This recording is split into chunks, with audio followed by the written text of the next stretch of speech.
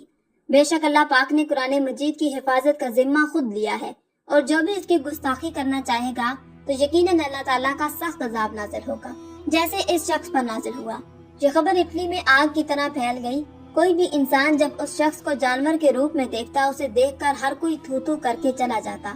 قاسم کے دوستوں نے پنجرا توڑ کر قاسم کو باہر نکال دیا، اور جس قرآن پاک کو اس نے آگ لگائی تھی وہ صحیح سلامت تھا، اور اسی پنجرے میں اس جانور شخص کو قید کر کے بند کر دیا گیا۔ یہ معجزہ دیکھ کر فیکٹری کے سبھی لوگ قاسم کے ساتھ کھڑے ہو گئے۔ وہاں پر سبھی غیر مسلم لوگ یہ معجزہ دیکھ کر مسلمان ہو گئے۔ اللہ نے قاسم کو اور بھی عزت سے نواز دیا، اس لیے ہر جگہ قاسم کے چرچے ہونے لگے۔ ہر کوئی قاسم کو منہ مانگی رقم دے کر کام پر رکھنے کے لیے تیار تھا۔ جب اس غیر مسلم باس کے گھر والوں کو یہ سب پتہ چلا تو وہ قاسم سے آ کر ملے اور خود اپنی مرضی سے اس کو اس فیکٹری کا باس بنا دیا، اور اس کے سب گھر والے کلمہ پڑھ کر مسلمان ہو چکے تھے۔ سبحان اللہ۔ ناظرین، قرآن کریم آسمانی کتابوں میں سب سے بلند اور ممتاز اس سبب سے بھی ہے۔